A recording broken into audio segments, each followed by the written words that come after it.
ब्रह्मा जी ये सृष्टि की रचना स्वयं शिव करते हैं, इस सृष्टि का संहार भी शिव करते हैं। सृष्टि को चलाने वाले भी शिव हैं, सृष्टि का संहार करने वाले भी शिव हैं और सृष्टि की रचना करने वाले भी शिव। एक ओमकार शिव जी की आरती में आता है, आप भी गुनगुनाते हैं शंकर जी की आरती। ओमकार के मध्य ये तीनों,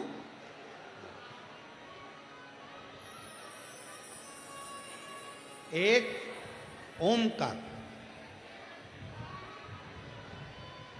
और उस ओमकार के मध्य में ये तीनों एक है।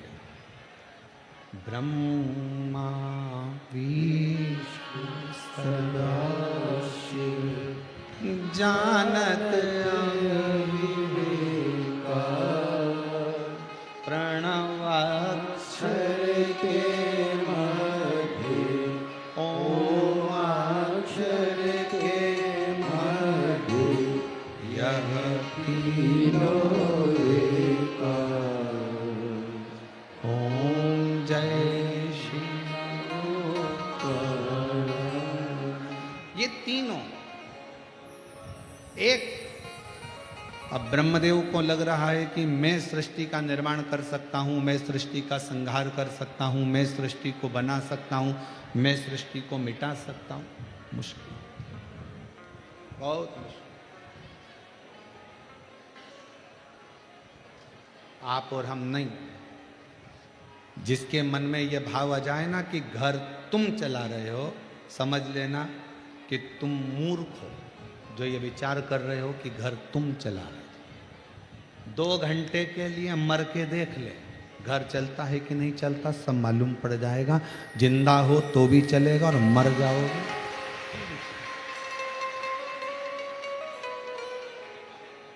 जीवित हो तो भी चलेगा, नहीं रहोगे तो भी चलेगा।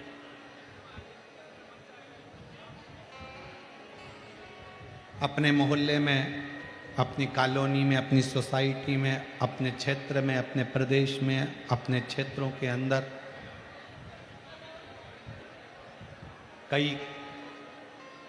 कोई बेचारा कमाने वाला व्यक्ति होता है, छोटे छोटे बच्चे रहते हैं और कमाने वाला व्यक्ति ही मर जाता है। बच्चे छोटे हैं, पूरा गांव का लोग कहता है बेचारे का क्या हो गया, छोटे छोटे बच्चे छोड़ के चले गए।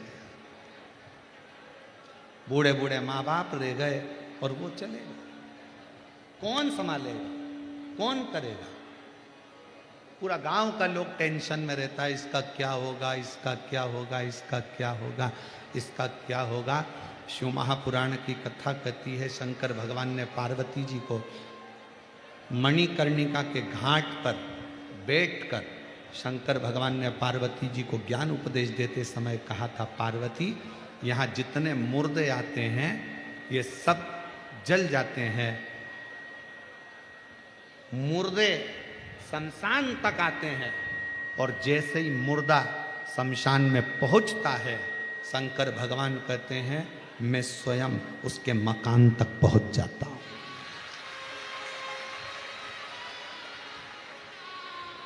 मुर्दा शमशान तक पहुंचा, शिव उसके मकान तक पहुंचा। कौन संभालेगा, कौन जानेगा, कौन देखेगा, कौन करेगा? केवल कहा ब्रह्मा विष्णु सदाशिव जानत अविवेका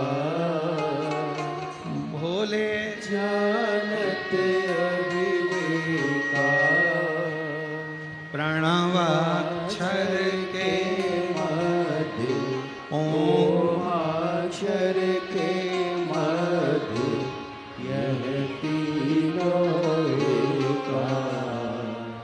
ओम जय शिव ओंकार। ये हमको लग रहा है कि अब कौन संभाले।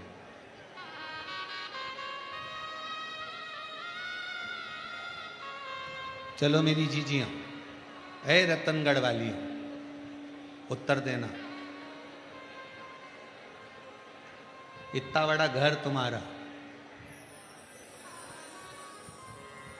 फ्रिज भी रखा है, वॉशिंग मशीन भी है, कूलर भी है, एसी भी है, अलमारी में थोड़ा ना थोड़ा पैसा भी है, थोड़ी ना थोड़ी रकम भी होगी, कोई चेन, कोई अंगूठी, कोई सामान अलमारी में होगा।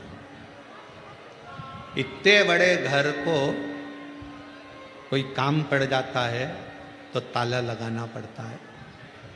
इतना बड़ा मकान, करोड़ों का सामान, और ताला लगाया 60 रुपए का,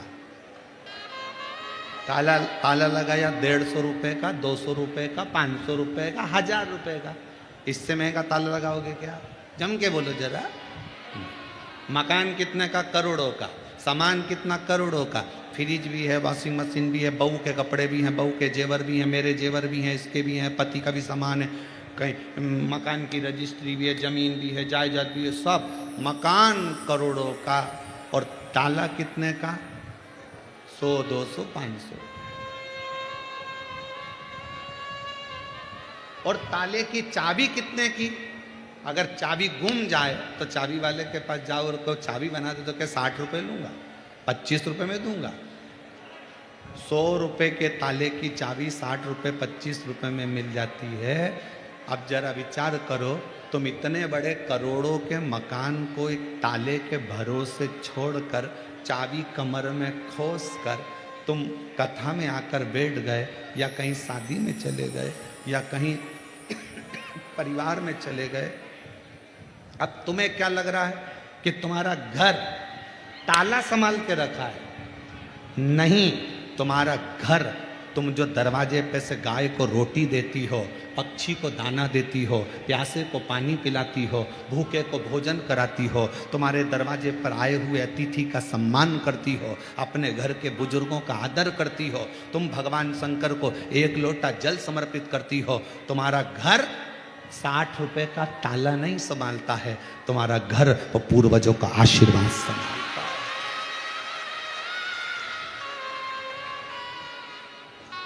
और जिस दिन तुम्हारा पुण्य कम हुआ, जिस दिन तुम्हारा पुण्य घटा, 60 रुपए का ताला तो एक हथौड़ी में कोई तोड़ेगा और अंदर घुस जाएगा, सब ले जाएगा। पर कब तक तुम्हारा घर संभला है? जब तक तुम्हारा 1 लोटा जल शंकर को चढ़ रहा है। कब तक तुम्हारा घर चल रहा है? जब तक तुम्हारे दरवाजे पर अतिथि आते हैं, भूखा आता है, भोजन करता है, गौ माता की रोटी मिलती है, पक्षी को दाना मिलता है, प्यासे को पानी मिलता है, तो तुम्हारे घर में पुण्य आता रहता है। तो तुम्हारा इतना बड़ा मकान वो तुम्हारे पुण्य से संभला हुआ है, संभला। नहीं तो बोलो, ईमानदारी से बोलना दीजिए, वो 60 रुपए का ताला टूट नहीं सकता, कोई भी तोड़े अंदर चलेगा। पर तुम्हारे पुण्य से, अरे मत बुरे कर्म कर बंदे वरना पछताएगा, भगवान की आंखों से तू बच नहीं पाएगा, तू बच नहीं पाएगा। हरि हो अज्ञानी मत करना दानी, हरि हो अज्ञानी मत करना दानी। तेरे कर्म का फल भी तू ही पाएगा, जैसा किया तूने तेरे आगे आएगा। मत बुरे कर्म कर वरना पछताएगा, भगवान की आंखों से तू बच नहीं पाएगा, बच नहीं पाएगा। बहुत ध्यान दे, ताले में इतनी दम नहीं है कि तुम्हारे करोड़ों की अलमारी को, करोड़ों के मकान को बचा कर रखे। ताले में दम नहीं है, चाबी में दम नहीं है, पर तुम्हारे पुण्य में वो दम है। सावित्री का पति सत्यवान मौत के मुंह से अगर वापिस आता है तो सावित्री का पुण्य लेकर आता है। पुण्य सावित्री।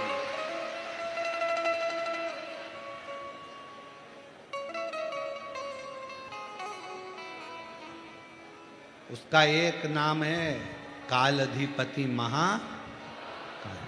क्या बोलते हैं उसको? महाकाल। महाकाल नाम क्यों पड़ा? उसने मार्कंडे के काल को पलट दिया। उस देव अधिदेव महादेव ने, मेरे शंभू ने राजा श्वेत के काल को पलट दिया था।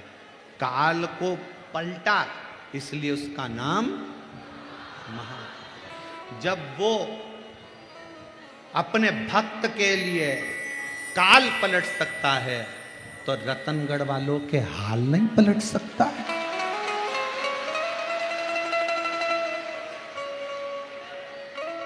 जब वो काल पलट सकता है तो तुम एक लोटा जल चढ़ा रही हो, तुम शिव कथा सुन रही हो, तुम शिव का स्मरण कर रही हो, तुम शंकर का गुणगान कर रहे हो। मेरे इतने जीजा बैठे हुए हैं, शिव नाम को जप रहे हैं, मेरी जीजियां बैठी हैं, बेटियां बैठी हैं, महात्मा ब्राह्मण साधु संत सन्यासी सब बैठे हैं, भगवान का भजन कर रहे हैं। तो ईमानदारी से बोलो, जो राजा श्वेत का काल बदल दे उसको महाकाल कहा गया, तो जो तुम्हारा हाल बदल दे उसको भी महाकाल कहा गया है। वो तुम्हारा हाल बदल सकता है, वो तुम्हारा हाल बदल।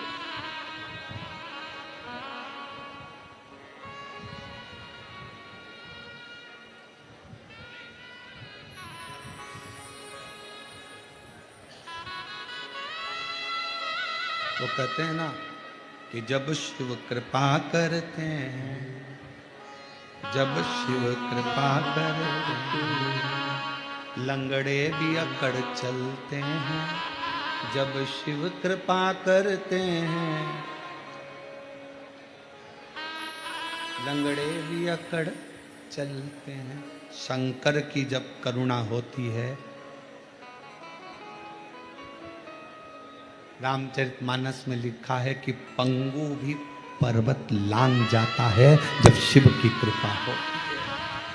शिव की कृपा। एक पत्र है, अच्छा है, देखिए, सुंदर।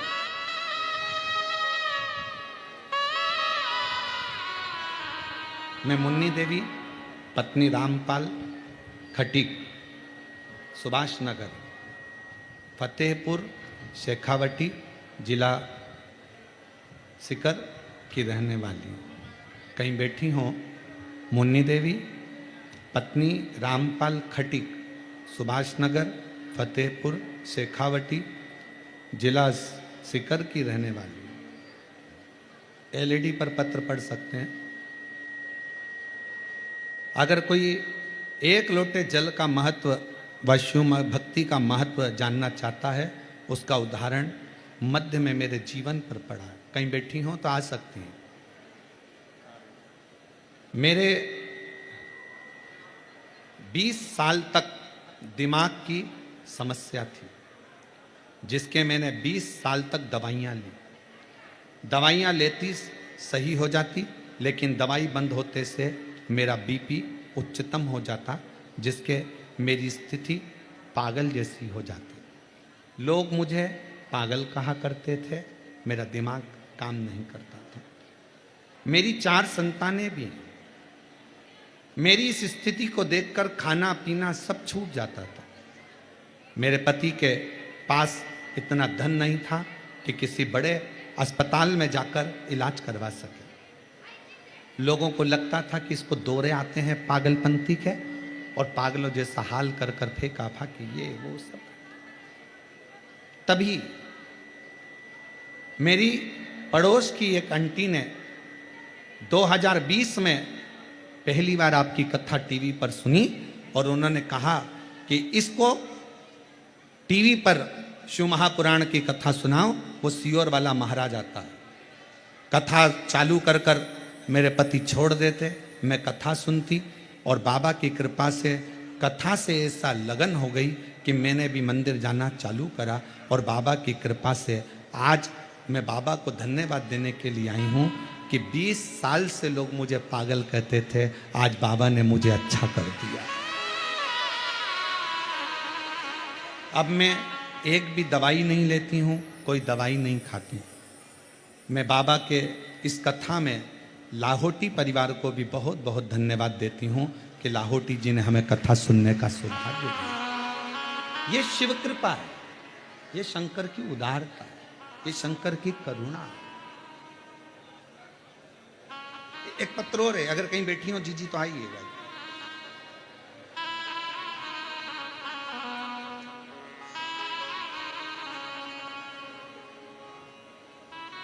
मेरा नाम मधु है, मेरे पति का नाम कन्हैया है, लालजी सोनी है। मैं सुजानगढ़ राजस्थान से आई हूँ। कहीं बैठी हो मधु जी? पति का नाम कन्हैया लालजी सोनी, सुजानगढ़ राजस्थान। मेरा मोबाइल नंबर ये है। एक लोटे जल का सीहोर के रुद्राक्ष का मैं क्या वर्णन करूं? गुरुदेव, मेरे बेस्ट में एक गठान हो गई। जांच कराने पर पता चला कि मुझे लास्ट का कैंसर हो गया, और कैंसर भी निकला तो आखिर अब करूं क्या? जांच पर जांच चलती रही, इलाज पर इलाज चलता रहा, पर वो कम होने का नाम नहीं लेता। आखिरी में करा क्या जाए? डॉक्टरों ने कह दिया कि ऑपरेशन करा लो और गांठ निकालें, फिर वापिस गांठ बनेगी, क्योंकि ये कैंसर ठीक होना नहीं।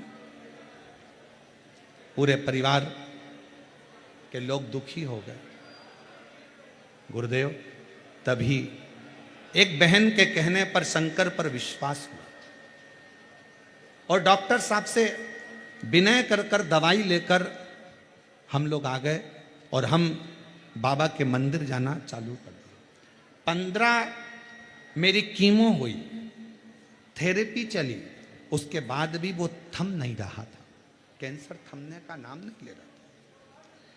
तब दवा ली डॉक्टर की, कुंदकेश्वर महादेव का नाम लेती, और कुंदकेश्वर महादेव का नाम लेकर मैं दवा खाना प्रारंभ करी। आप कहते हो गुरुजी जब दवा ना लगे तो कुंदकेश्वर का नाम जरूर लेना। मैंने चालू करा। मेरे पति मंदिर जाते दोनों टाइम, मेरे लिए जल लाते, बेलपत्र लाते। मेरे पति मुझे लेकर सीहोर पहुंच गए, रुद्राक्ष लिया, तांबे के कलश में गलाकर उस जल को पीना, शिव जी को चढ़ाकर पीना प्रारंभ करा। आज मैं बाबा का क्या वर्णन करूं? मैंने अपने पति से निवेदन करा। सीहोर वाला बाबा कहता है पंडाल में बैठकर जो मांगोगे वो मिलता है। मेरा कैंसर ठीक नहीं हो रहा, मुझे पुष्कर में कथा चल रही है, उस पंडाल में ले जाकर बिठा दो। मेरे पति ने मुझे पंडाल में ले जाकर बिठा दिया और पंडाल में जाकर बैठे।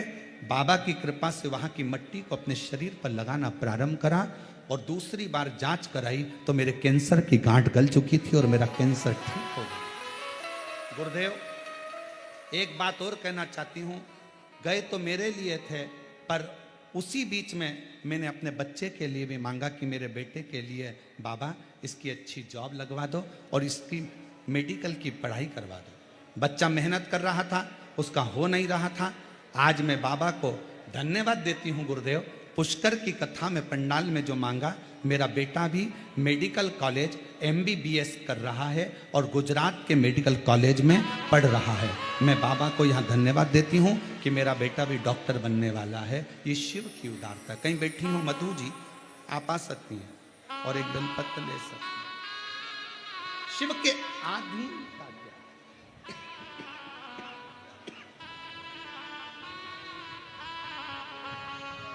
और खाली ना जाता कोई दर से तुम्हारे, खाली न जाता कोई दर से तुम्हारे।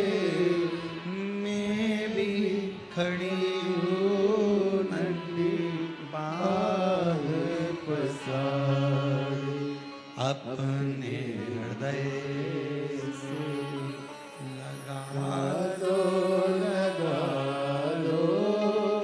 गिरा जा रहा,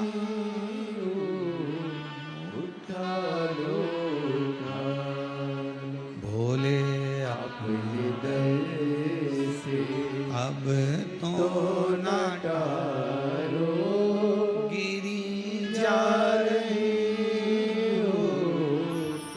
डालो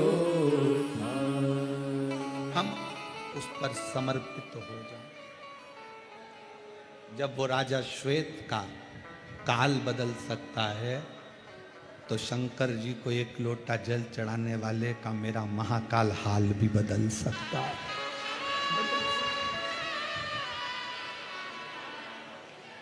दिल से बोलो, दिल से, हृदय से पुकारो।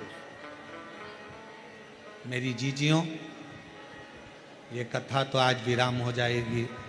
हम भी यहाँ से बाबा धाम के लिए चले जाएंगे। फिर वहाँ जाकर वहाँ से सिंहेश्वर बिहार 21 से 27 तारीख तक कथा चलेगी, उसमें पहुँच जाएंगे।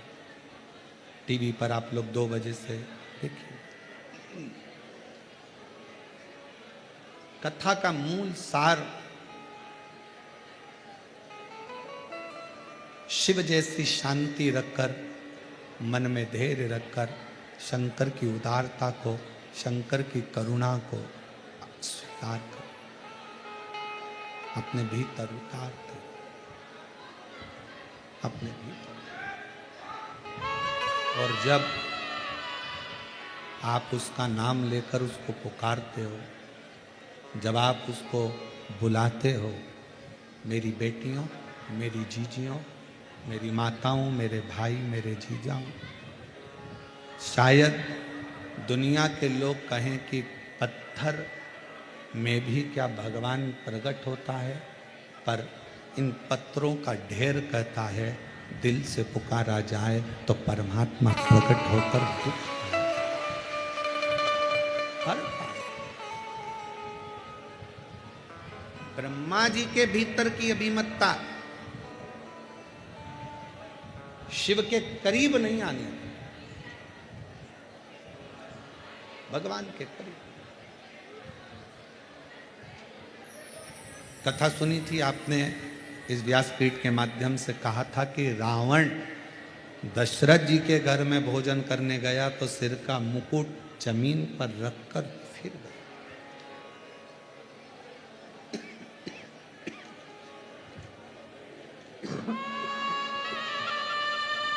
अपनी अभिमतता को त्याग।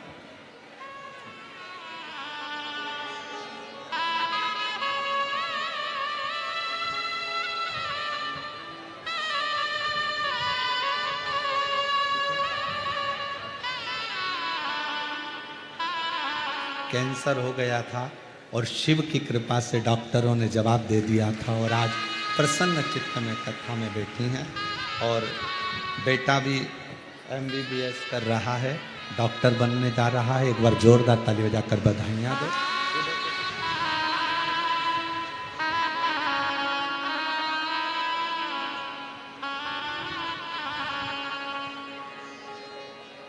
एक विश्वास है,